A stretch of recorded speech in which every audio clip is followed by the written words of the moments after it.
So I said, ask a question, and then I will tell you what your son gives me as an answer. So she goes, okay, I've asked him. And I said, well, I see your son riding on the back of a giant butterfly in heaven. I mean, and he's dive bombing and going in and out. He's laughing. It's such joy. He wants you to see him like that. I said, does that have anything to do with the question you asked him? Because I don't know the question. She said, it sure does. She said, you won't believe this. She said, I asked him, what are you doing in heaven right now? And right after he passed, I bought a book which was to help children, because he has a little sister, understand death. And I was reading it to her, and on one of the pages, it showed a little boy riding on the back of a butterfly in heaven. It was the same visual that I saw. I explained exactly what that picture was. And she knew right then that her son's consciousness lived on, that he was with her. He is with her.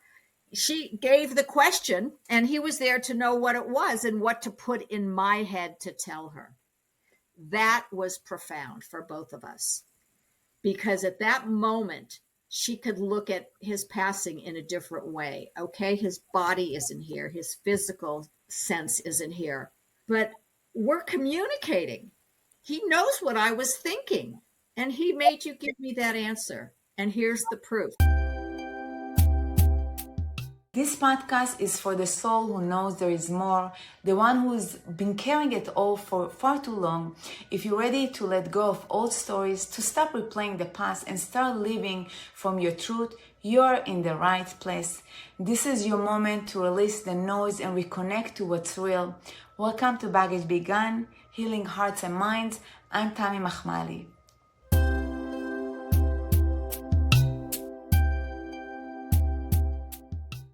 Hi there, welcome back to Baggage Begun, Healing Hearts and Minds. I'm so glad you're here with me. In today's episode, we are diving into a beautiful conversation about intuition, healing, and even a bit of laughter in the midst of whatever it is going on. My guest today is very special. I'm honored to introduce Barbra Banner, a gifted psychic, evidential medium, a trace channeler. For 35 years, Barbara thrived in the world of advertising and volunteered with crisis hotlines and emergency response teams, quietly building a foundation in grief support. Then Spirit came knocking, and she's going to tell you all about it today. She's probably known for so much more. It's reminding us that energy, frequency, and even laughter play a powerful role in our healing. Let's welcome Barbra Banner. Hi, Barbara. How are you? I'm so glad to be here. It's great. I'm so glad you're with us. Let's start at the beginning with your story. I know that you spent decades in advertising and volunteering with people in crisis. When did you realize that spirit was calling you in a whole new direction? What shifted for you that you realized that you have this talent, this power? Well, even when I was maybe like in middle school, I told my friends, I think I'm a witch. I didn't know what, I just knew I had something, but then it just went away. I didn't do anything. And then finally, 5 years ago, the whole house, there was like paranormal activity going on, and there was orbs in my videos, and things were flying off the wall, and pictures were breaking, and lamps were going flashing all at the same. It was crazy. And I said, I think spirit is calling me, and who am I to say no? So I took a class with Suzanne Giesemann, and it just went so quickly from there. That's amazing. You mentioned when we were talking 35 years of experience supporting people that were in crisis. How did that background prepare you for being the medium that you are today? Can you share with us? Sure. From the first volunteer thing that I did with the crisis hotline for women, we had like 3 months of training with therapists and different people in different aspects of grief and crisis.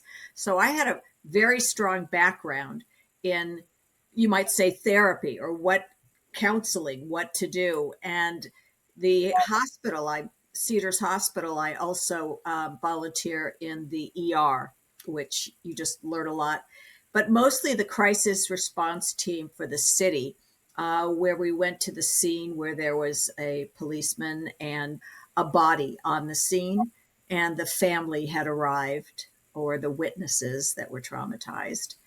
And the training for that was so extensive. I mean, it was amazing. We had different speakers on if you have somebody who died of suicide, if you have somebody who was run over by a truck, if you have this or that. So we just had a vast library of training to pick from on that. So that was the most amazing. That's beautiful. How did you know that you have that? Did you have any signs that made you feel I have this thing that my intuition is really good, or any talent that showed you? Well, I was very good when we had Oscar parties and we had to fill out the who's going to win because you won a little money at the end. I was pretty good at that.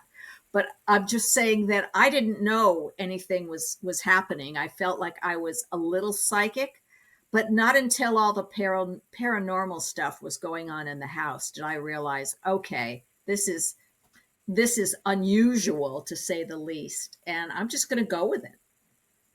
You have known for given messages with real detail, like names, moments, memories. How does that come true for you? Do you feel it, see it?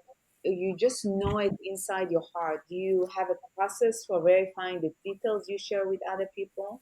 Well, first, I'm not that good at names unless it's a weird name. Like, I just remember, like, one of my first names, I said to somebody, "Who's Mordecai?" He said, "That's my grandmother, my grandfather." I said, "Really? I got a name." So names are not my thing, but I see, I hear, I feel spirit. They can move my body and have me do things. So I get it from all angles. I don't get a lot of smell. Okay. Once I smelled a brisket, but it might have been close to a holiday. I don't know. But other than that, I just hear, see, feel, know the main ones. When it started, you remember, was it your childhood? You were 5 years old sitting in a room and you noticed that when you started understanding that you have that. Not until 5 years ago, the pandemic started. I just was going on my merry way, doing my volunteer work, doing my advertising, and it just hit me. It was my time. They say when your soul is ready, that's when you'll do it. So my soul was ready. So some of us might have this talent. We just need to wait for our soul You to need give. to wait. I was told by other channelers that I've been doing this for 1,000 years, through many lifetimes, and it was just I was cooked. It was ready at this time in my life to do that. So, and then I did find out that my grandmother had some of this juju. My mom was 104, and I said, "Mom, I have to tell you something." I was worried because I figured this would knock her over the edge. I said, "I've been talking to Dad. I'm a medium now." And she said, "Oh, your grandmother, she was from, Russia. She had dragging me when I was a kid to crystal ball readers and psychics and tea leaf readers. She was all into that, and she had her own gifts. People would come to the house to speak to her, you know. So I said, "Mom, you're 104. When were you going to tell me?" She just, I don't know. It wasn't a big deal. They hid it at that time. In the last century, people didn't talk about those things. And why do you think people didn't come up and talk about it in the past? Well, because first of all, witches were burned at the stake, and people could think they're crazy and put them in an asylum or something. No, it was not mainstream. Only now, in in 2025, is it really started to blossom, and the lotus flower is unfolding, and people are more aware and more open to it. And wait till the ETs start walking down the street, all hell's going to break loose. But people will they'll accept it. So there is more awareness. People are open to this new era, the channelers, mediums, and spiritual. Yeah. It's helpful. When we talked, you also told me that you do the trance work and the channeling work. That sounds really deep and powerful. What does that feel like for you? What kind of guidance come through when you are in the midst of this space? And how is it helpful for other people that coming to you? Well, evidential mediumship, I'm aware. I'm conversing with spirit. They're showing me things. I'm feeling things. I'm 100% conscious. When I do a channeling, a trance, I have to get out of. I cannot. My mind has got to be elsewhere. I could be having a cup of coffee outside. I get myself into this state, this altered state. It's almost like sleep, but and then it just comes. And usually at the end, I don't remember what I said. They can say something. Oh, now I remember I said something about walking through doors or whatever. It comes to me little bits and pieces, but basically I don't remember what I said. So that is really coming right through for this person. And most times they say, I really felt my mother was here with me when you were doing that. And the words that she said resonated with me so deeply. It's just another level. So, How is this work really helpful to people? Is it because the clarity, the answers? well, I think people, it's so helpful to people because grief is so all encompassing and it's horrible. So when you believe, because you feel like your loved one's gone, well, Edgar Casey said, we're not gone. We just went a little ahead of you. I try to make them look at things like pivot, look at things in a different way. We all pick our lives down here, as horrible as we think, like, why would I do that? You do it because you don't, we're all just playing a part down here. And everything that's bad that happens to us or that's wonderful, we, before we come down, we know that's going to happen. We're here to learn lessons and to experience things. We have a lot of lifetimes. We want to change the way we die. You can't pass in a train collision every lifetime. You have to shake it up a little bit. And if it means, say, I want to have cancer this time, you're going to experience something different. And we're just playing that part. So I try to make people understand that, well, they may not like to hear this, but you had a choice in this, and this is not the universe trying to do something to you. You have to look at it as they're doing something for you. You are learning a lesson with everything, every challenge that happens. And you don't know what that lesson is or how it's helping expand your soul until you get to the other side. So you have to have some trust. And it's so helpful for somebody who feels like their loved one's gone. And when you give them really strong evidence or things that nobody could know or things that are unbelievable that happen, it gives them hope that, Josh, maybe they really are here with me. Maybe they really do know what's going on in my life and what I'm thinking. And it gives them a different perception of them being gone. I noticed that when you go through understanding that when their loved one transition into the other world, they not necessarily are suffering. They might be actually having a good time over Oh there. my So gosh, it's they're having, bring it when we agree to accept this reality, somehow we let go of our self-doubt and we allow ourselves to live our life without focusing on so much on the grief. I understand the grief is really horrible. I myself lost my dad when I was 14 years old and I wasn't ready for it. It was, he had a stroke. I was 14 years old. I wasn't prepared for it. And for years, I was grieving it, not knowing that it's part of the grief process.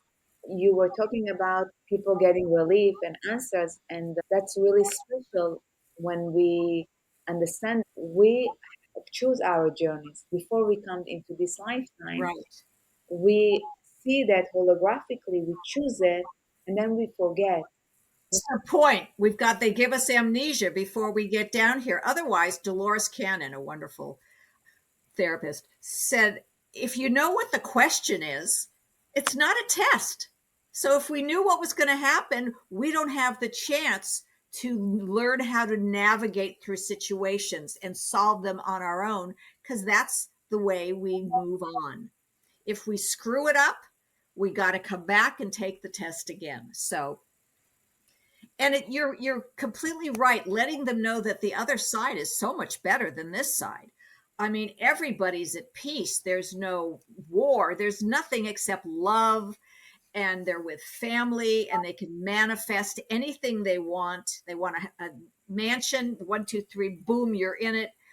There's nothing physical on the other side, and they're with us all the time. Spirit can be in dozens of places at once. They just split their energy and put it where it needs to be. So people will understand, when I give some evidence that you picked up a penny the other day and then you thought, nah, it's not for me, and like threw it in the gutter. They say, that's exactly what happened. How do you know? I said, your husband was there. Okay. He showed me you did that. If you would have picked it up and looked at the date, you would have realized the date was the year he was born. There's always a reason that we get these messages, and so many of them just go unnoticed because the person isn't open yet or aware of little things like a feather dropping on your head when you walk out the door, or a butterfly that lands on your heart and stays there for 10 minutes. If you're not open to the signs and everything else, then you are going to miss out. And when you're in super deep grief, it's like cement for spirit to get through. That's why I bring humor into my readings to try to raise the vibration, because that makes the best reading, when everybody is just open and feeling the love and the connection. So we have to learn how to raise the vibration. That's why I do try to keep it light when it's appropriate. I actually think that it's brilliant that you are using sense of humor to lighten the atmosphere, the feelings. How does laughter show up in your session?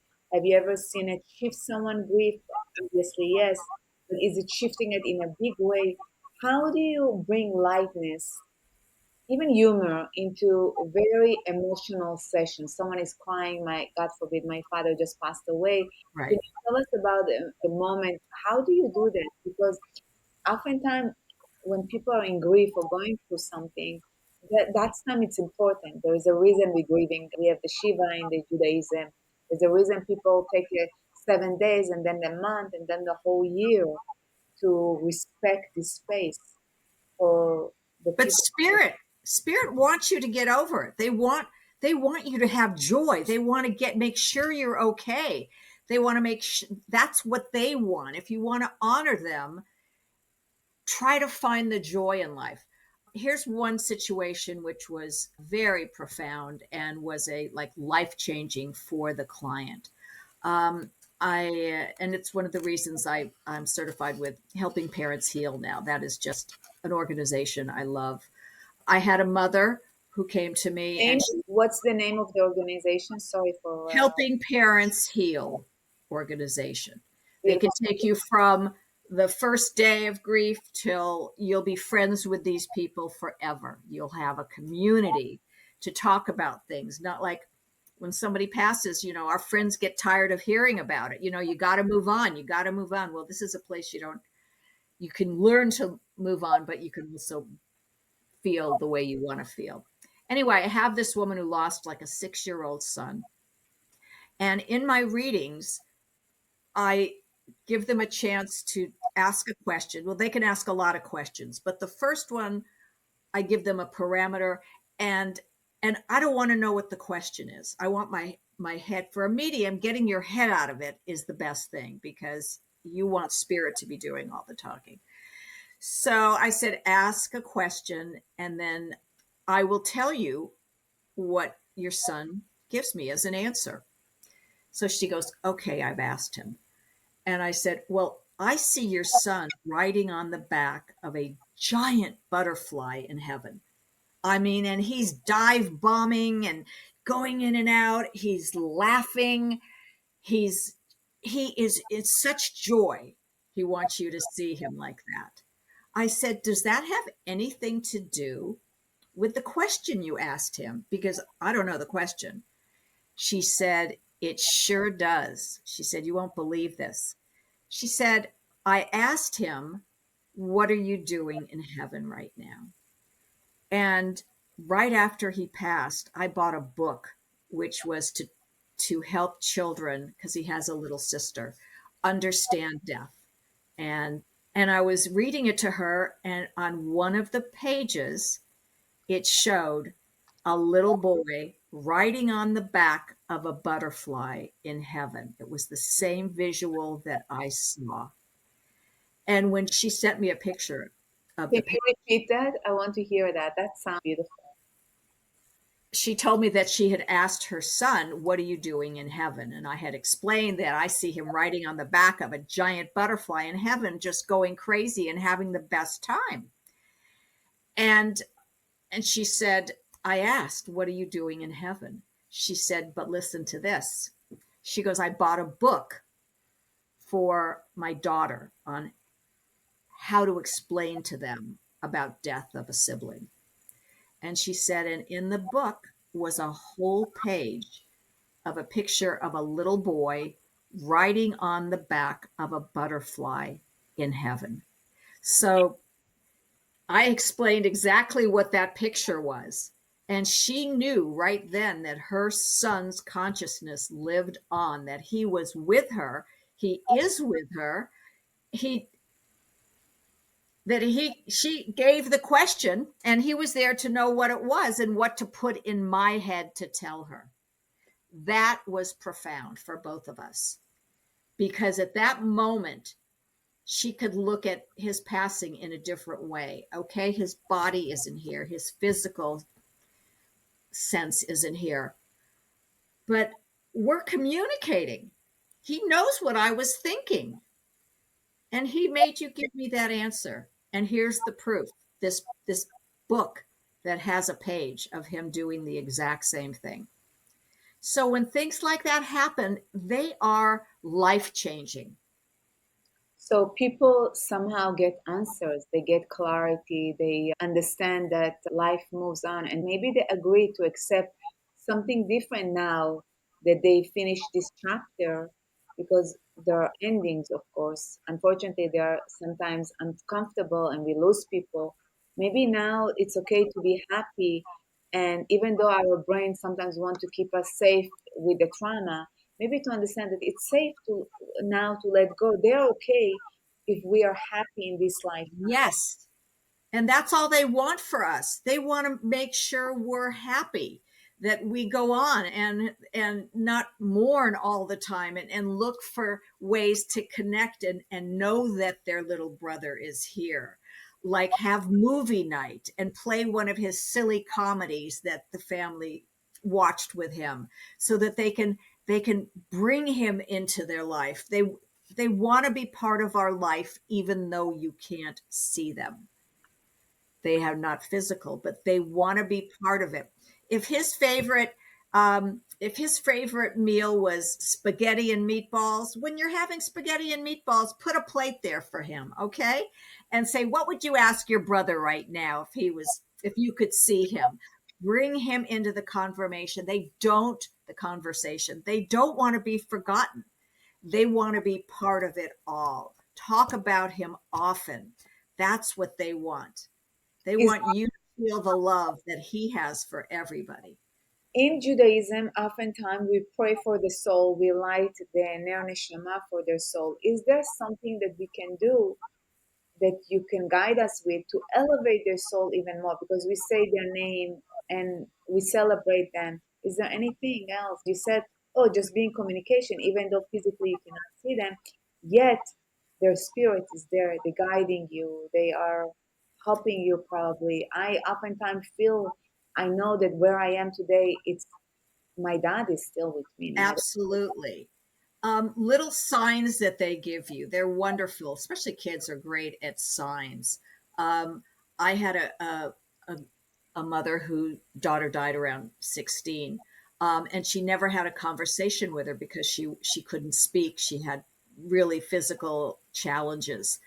So when I brought I I was able to tell her for the first time in her life, the mother's life, how her daughter felt and how she loved when the mom would sing her songs at night and when the family came in and talked to her even though she couldn't communicate.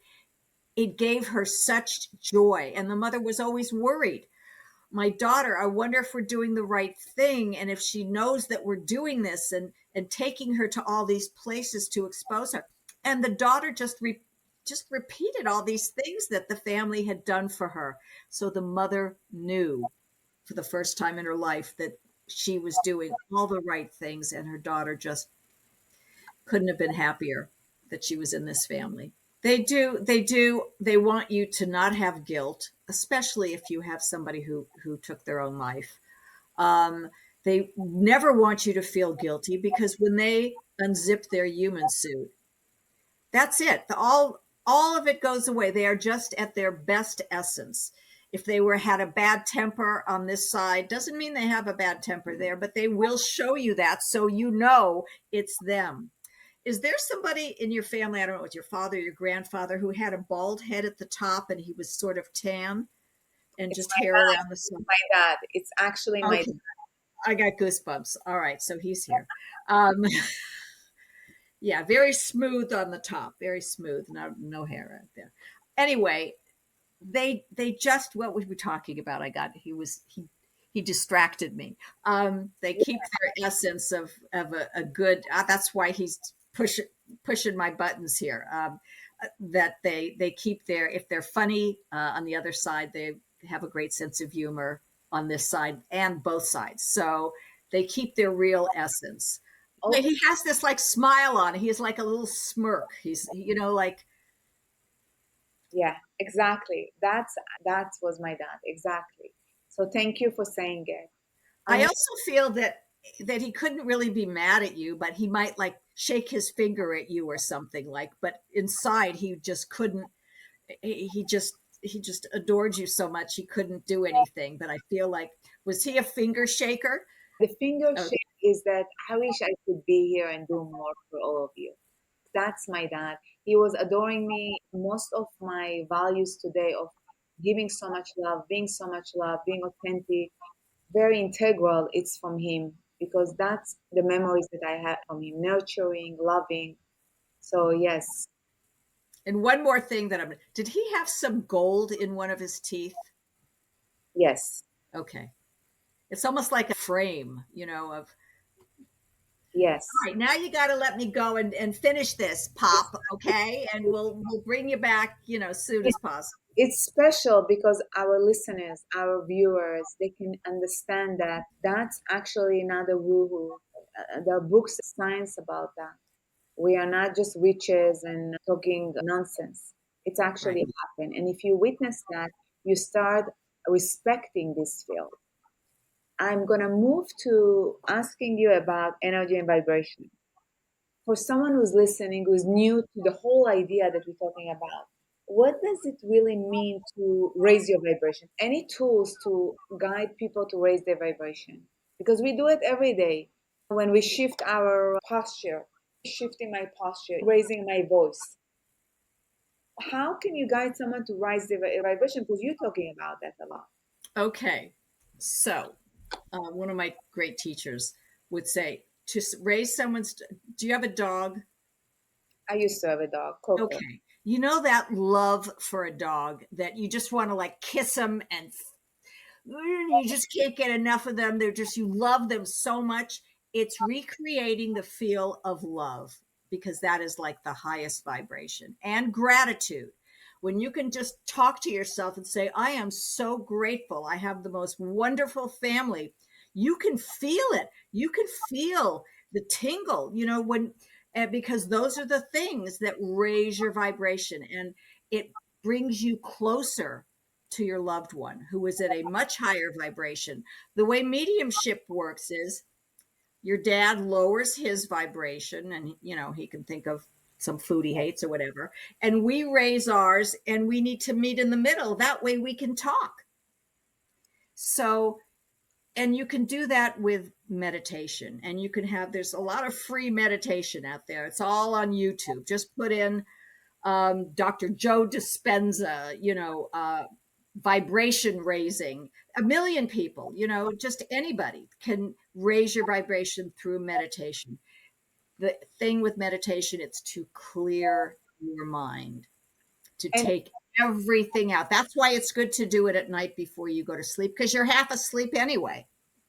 and in the morning when you wake up, those Yes. moments when you wake up, instead of going to your phone and checking whatever, it's those the moments that you can reprogram yourself.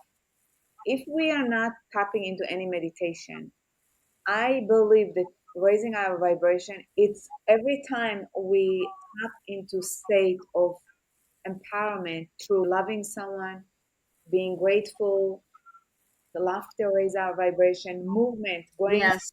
All walk, of that. nature, being in the moment, and even yelling, screaming, being Yes. happy, moving our arms upward in I have a the funny story about that. I just want to say that our guides are here. I feel them, and I'm grateful to our guides that coming together to guide this platform that we are on, our whatever video, it's the podcast. So thank you to our guides for being here and guiding this talk. I had a client, I think I still have her, she hasn't fired me yet, in Israel. And she came to the thing just like really tired, like just rolled out of bed. And I said, look, I don't think I can give you a reading like this. I said, if you want this reading, you need to stand up and do 10 jumping jacks. And she did it. And she was so jacked up after. She goes, I needed that. We raised her vibration, right? Like you said, moving around.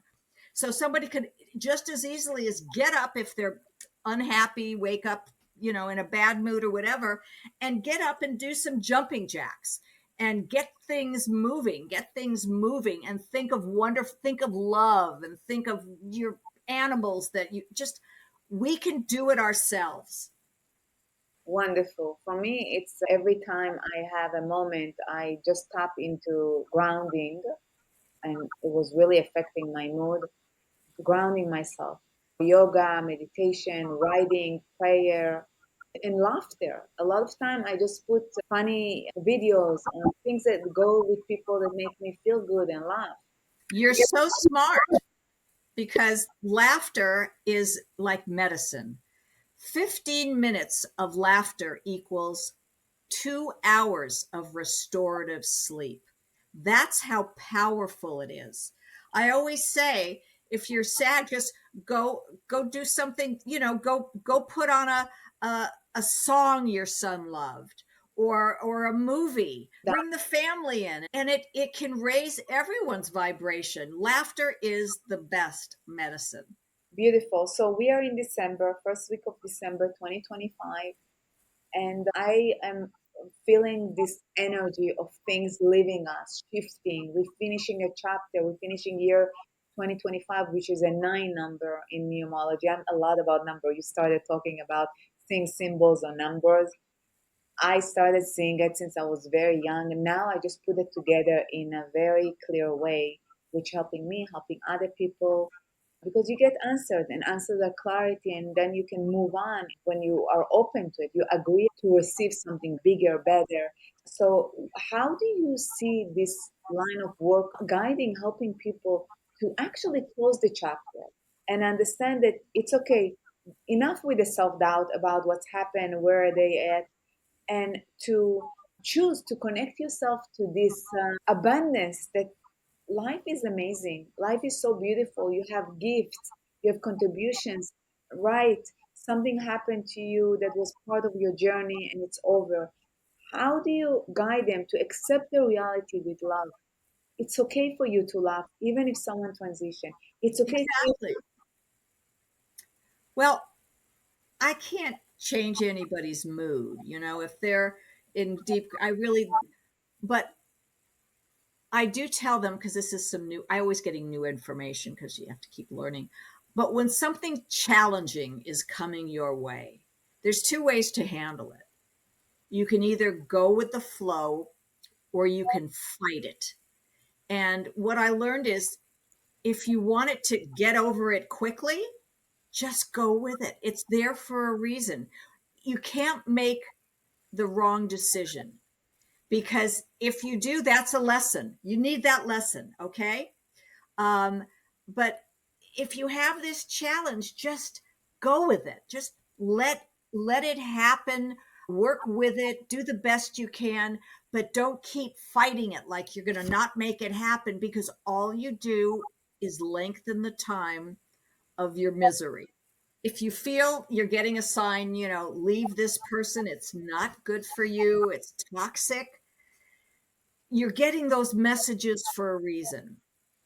Don't be afraid of making a mistake. Fear keeps us like paralyzed sometimes. You're so afraid of making a mistake. It's okay to make a mistake. It's a lesson, and that's the only reason we're down here, is to learn lessons and experiences. How is it possible for us to understand that that was part of their journey? I witnessed that, very painful. I'm going through grief. How Right. can I agree to accept that it's okay for me to enjoy, to laugh, to continue with my life? Because that's a question. You talked about the guilt. There are a lot of people that experience shame because they have to move on. Right. And it everybody has, experiences grief in a different way. There's no Some people, a woman who lost a husband could be, okay, I accept it, it's going on. There's a very cute man where I work that just moved in, and they may be ready to date in 6 months. And there's other people that 10 years later, they're stuck. When someone when somebody passes, it's our duty to explore it a little, to see what to learn a little about the afterlife or NDEs, or so that we can be more aware and we can understand it's part of life. It's We're going to get through this. I don't think anyone's died of grief, although a lot of people, are not happy there.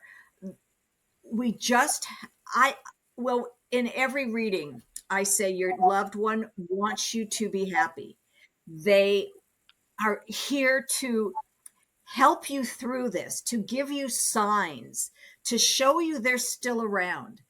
And not all the signs come exactly when you want to, but it's a process. I can't give you one way that they can learn, but they do learn if they watch some videos and read some books, and there's so much heartwarming experiences that people have with grief.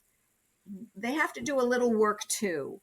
Others helps them realize this is another way I can move through grief. I know you guided a lot of parents that went through grief. We had a war in Israel for 2 years. Unfortunately, a lot of people lost their loved ones. Right. There are soldiers, is there Soldiers, part of yes. the war, and if you could just empower them and give them a message about their loved one that they lost, what would you tell them? What would you be able to say to them? That they are perfect. Their loved one would come to me to give them a message. It would be, I'm fine. This is what my life plan was. I am at peace. I am around you. I love you so much. I live on the memories that we had together. Look at it as gratitude, that you have gratitude for every moment we shared, for every smile we had together. Think of that. And that, I'm getting goosebumps right now, just to raise the vibration. Don't feel guilty or that I'm lost somewhere. I have never been more alive. That is home. That's our home. That is home base. And we're just here living a life, and we are going to be together again. And just have faith that there's a purpose, that we all are here for a purpose. and that I love you more than anything. And then spirit can keep giving them little signs. And if they do their homework, the ones that are left behind, they'll realize that that penny on the floor with their birth year on it is from them. And they're saying, I love you, mom. Thank you. Or so many different ways they can give signs. Working with the police and supporting families, that's really special. How was this experience for you? How did it look like? And how do you stay grounded when you deal with people that their emotions are so raw? The worst day of their life, you can imagine. I have always been really good in an emergency. Um, I seem to be at my best when others are at their worst for whatever reason. And it's probably because I need to be that way in those situations. I compartmentalize. I don't have time to feel so sorry for them. I have a job to do, to just sit there, to be with them, to listen to them. I have no advice for them. I mean, we give them resources, at the end, but I'm there for them and I read the room. Okay. And I ask them to tell me about your son. What was special about him. And they love to talk about their loved ones, and it makes them feel better as well, that even though their physical body is right 20 feet from me, I didn't bring any of my mediumship to a scene. That's not what I'm there for. So I never mentioned anything, and that's not what the city of Los Angeles wants to do, is bring a medium so it had nothing to do with anything. It was just the way I could be Just calm for them. just being in service to these families. Okay, you told me that some of your session you asked the person that passed away to speak directly to their loved ones. Why do you do that? And what kind of response come out? Because it's kind of freaky and scary, no? Well, a lot of times, like I'll have a client, across from me, and she'll say, tell him I miss this, or I miss wiggling his toes, or whatever it is. I said, he's here, he's hearing you. You don't even have to speak it. They read your mind. And the proof is that you asked a question that I didn't know, and obviously your son knew what the question is, so you don't need to speak it. It's it's sort of rhetorical, because their loved one knows what they're thinking or what they're doing or what's happening in their life. I can give you an example of, I had a woman. I said, just ask your son who passed a question that you might need help with. And so I said, okay, this is what I'm seeing as his answer, or something that's going on in your life right now, so that you know he's around. And they give me a prop, and a lot of the times it's a little boat on a crystal clear lake.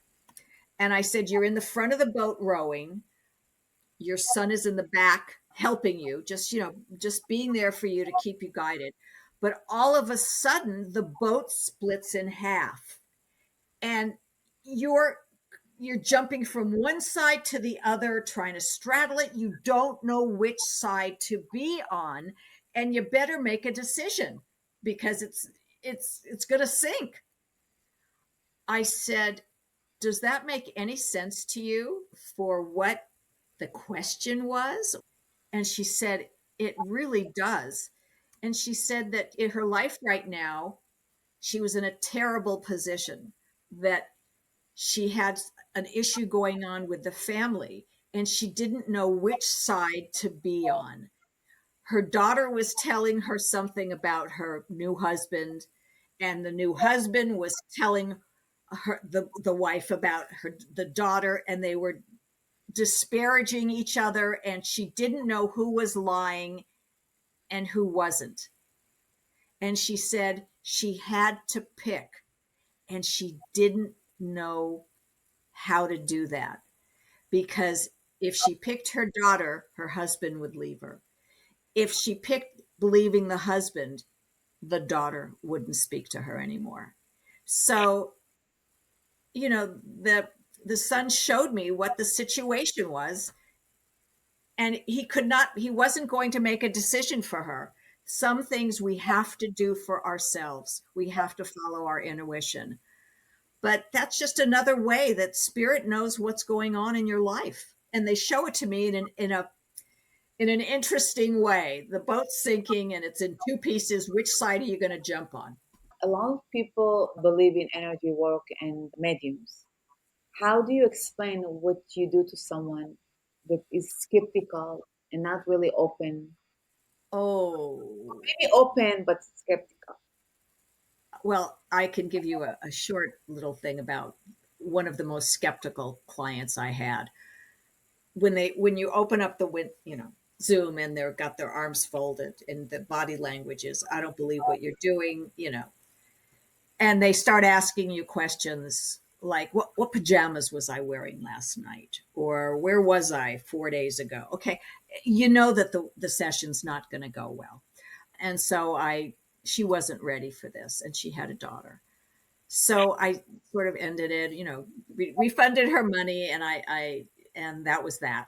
But a few nights later, her husband, because I had him there, I know I had him. He came to me again, and he showed me a half a bagel toasted. They were Jewish. Half a bagel scooped out, okay, toasted. And so I knew it was her husband. So I let her know that that's what he came and showed me. I said, "Does that mean anything to you?" She goes, "Absolutely not. Everybody, all Jewish women scoop out their bagel to save a few calories." I said, "Okay." She goes, "Why are you telling me this?" Like I was annoying her with something stupid. I said, "Okay, just be aware." 4 days later, she gets back to me and says, "I brought my daughter to the in law's house. And my husband's father said to me, I invented a product. And he said, I have a prototype. Can I show it to you and see if you know what it is?" He showed her some contraption. She says, "I have no idea what that is." He said, "It's a bagel scooper." That was, I really loved that because she was so skeptical. And in one sentence, she understood, okay, there's something to that. And I'm not here to make anybody believe anything. And hopefully during the any kind of session, spirit will tell them what they need to know now, and to So whoever is not ready, you just let it be and let them go until they're ready. until they're ready. I'll do what I can do within 20 minutes. If it's not going the way I want it to go, or they're giving me a hard time, I just, I just sort of end it and say, it's just not, things aren't right today. My energy's off. I'll take the fall. It's fine. But it just isn't meant to be that day. And the biggest mediums in the world also have that issue. And they just say, this isn't really happening right now. There's energy's just a little off or whatever. And they can either reschedule or just not. So Now, I want to ask you if there is something that you can guide the listeners to strengthen their yes, yes, yes. I connection. have. Okay, this is what I do. I have a little exercise I do with my clients at the very end to help. I don't think everybody should have to pay for a medium to feel the love or the energy of their loved ones. So I have a little exercise that I do for them, and it comes out of many most of the times it works fine. So I tell the client, okay, I'm going to count to three, and then you're going to tell me the first thing that comes into your mind, like a thing. So 1, 2, 3, what is it? What's coming into your mind? I'll ask you. Go ahead. Don't think, just tell me what the first vision was. My dad, I don't know. Your dad. Okay, well, we don't know. It's usually a thing, Ask again, ask again, ask the question. Okay, Let's do it again. clear your mind. What is it? 1, 2, 3, what is the first thing that comes into your mind? Healing, Healing? the word healing. The word healing. Okay. Within the next week or so, there's going to be something about healing that will come into your life whether you are driving behind a car that has a license plate that has healing, there will be some way that comes that you are not expecting it. Okay. So, and that will, because your father put that into your head. Okay. And he knows when and where you're going to see that and know that that was him. Now, if you cheat a little or anybody, and you just sort of think of something, and then within 3 seconds our critical mind goes in and can change anything, like, oh, I can do better than that, then it's not going to work, because that's your head making the decision, not spirit. So let me show you. On one of my podcasts, the host, I was telling her how the experiment works, and then we ended it. She didn't answer it. Then a few days later she gets in touch with me and says, when you told us about how that little experiment works, she goes, I played along too. And I came up with elephant. And she said, I thought, where am I going to see an elephant? Because it doesn't count if you go to the zoo. It has to be on a surprise to you as well, but She sends me a picture. She goes, the other day I took my son to a new mini golf place. And she said, look what was on one of the holes that you have to hit the ball through the legs. Can you believe that? She was just blown away. That's the kind of surprises we like. I have another one. It's just unbelievable. By the way, here's a picture, okay, of the Oh, book the butterfly. with the butterfly. Okay. I have a woman who wanted to send me a picture of her husband. And when I asked her, she said a wrench. He liked to work on cars. So she sends me a picture, and it has this little band that from Google or something. She goes, I cut his head off for privacy. But she said, look at the G, blow that up, okay? Spirit had put a, Wow. I see it. you see it, they put a wrench in the Google logo. I have never seen a Google logo that had anything in it. So you actually get now evidence that Yes, you can see a 20-foot paper mache elephant. beautiful. So, yes. I And I'll just give you one more thing. Was I had a woman and I said, well, butterflies you're coming your way. She goes, it's the middle of winter. There's no butterflies coming. She was a death doula. She sent me this. She said, I walked into one of my clients at, the rest home or something. Um, and, and she said, look what she had on her bed, a blanket full of butterflies. Okay. So it's not what you expect. a lot of That's what can evidence. happen. And I said, email me, tell me what you found. So As we are talking, I get really excited for people that are listening to come and experience that. try it yourself. You can do it for yourself. You can just clear your mind and say, 1, 2, 3, what is the first thing that comes into my mind? And just write it down so you know. And just remember, you can't change it. It has to be the first thing. And if you do it later, if you can't figure it out, but it should be, or your family member can count to 3 for you. And if it works for you, some people have the energy and it's going to work for them. You can do it every week. Think of how connected you can feel if every week on this, like Sunday dinner, you can go around the table and everybody can pick something and wait and see what came through. Everybody can be involved in this. I'm really curious about that, and I'm curious to go through one session with you and see how it goes. And so, thank you so much. Well, I'm so glad your dad peeked through or busted through to just let you know he was around. Yeah. I am grateful to you for being here, Barbara. So, thank you so much for being here and sharing your heart with us. Where can our listeners find you? And of course, I'm going to add it to our show notes. Right. It's just very simple. Bannermedium.com. You can learn about me, read testimonials. You can book a session. And at the very end, there's a video page and there's little 30-second snippets of fun stuff. The same kind of thing you would find on TikTok and Instagram and Facebook. just little things. And to everyone listening today was a reminder that our healing does not have to be heavy. It can come through intuition, laughter, and love, even the kind that reaches across dimensions, as we talk today. If something in this episode touched you, please share it with someone who might need it. Make sure to subscribe to Baggage Vegan Healing Heart and Mind, where you can find more about transformation, growing, releasing, and remembering who you really are. Until next time, trust your inner guidance, and I see you next week. Thank you so much again, Barbara. Thank you for having me. Thank you, my dear. If you're curious and want to dive deeper, you are in the right space.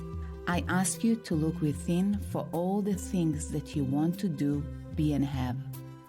Join me at the Baggage Began Healing Hearts and Minds podcast with new episodes every Wednesday as we discover the path towards healing and transformation.